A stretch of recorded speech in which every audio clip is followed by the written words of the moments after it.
Bildung unserer Jüngsten, die bereits in der Grundschule beginnt und die Weichen für die spätere Zukunft stellt. Und ich spreche heute hier als ehemalige Schülerin, die in der Schulzeit zwar nie sitzen geblieben ist, aber auch schon mal einen blauen Brief erhalten hat. Und ich kann sagen, da ist ein enormer Druck auf mich aufgebaut worden und dieser künstlich erzeugte Stress hält einfach die Lernfähigkeit von Schülerinnen und Schülern.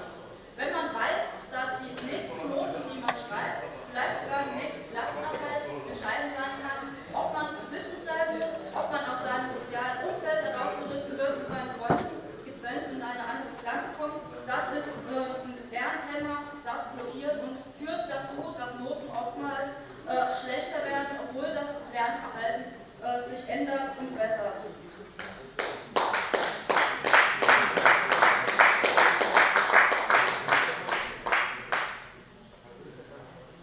Und auch wenn die blauen Briefe meines Wissens nach nur etwas sind, was es an weiterführenden Schulen gibt, so bin ich mir sicher, wenn ein Grundschüler gesagt bekommt, dass er kurz davor ist, sitzen zu bleiben, wird der Druck, der auf ihn lastet, nicht minder sein, sondern eher noch etwas stärker werden.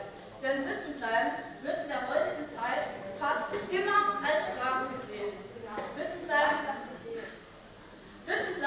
kann eine Chance sein, aber nur, wenn es auf freiwilliger Basis passiert, wenn Eltern mit ihrem Schüler gemeinsam übereingekommen sind, dass eine Wiederholung für alle besser ist. Aber es einfach verpflichtend zu machen, wird als Strafe angesehen und das bringt niemandem was, am allerwenigsten den Schülern, die dann darunter durch ein neues soziales Umfeld sich erst nochmal neu eingewöhnen müssen, eventuell darunter in erster Linie erst einmal leiden.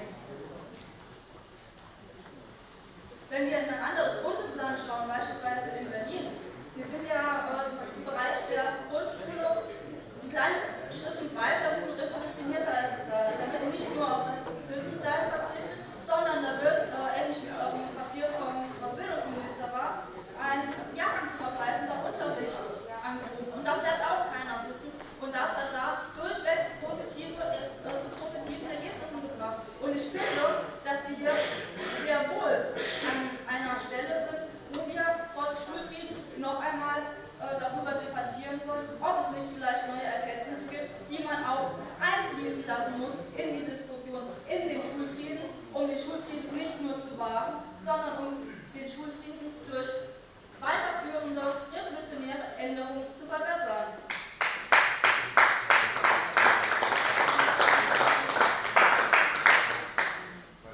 Mein Kollege Palun sagte eben, dass wir hier unaufgeregt und sachorientiert diskutieren müssen. Und ja, genau das müssen wir. Und ich bin sogar sicher, dass diese Diskussion hier heute im Plenum nicht vorbei ist, sondern dass auch etwas ist, was wir im Ausschuss diskutieren sollten und auch müssen und da alle entsprechenden Beteiligten einbeziehen. Sowohl Schülervertretungen, Elternvertretungen, Lehrerverbände. Und das ist eine Diskussion, die geführt werden muss und ich bin mir sicher, dass wir da auf einen gemeinsamen Nenner kommen werden.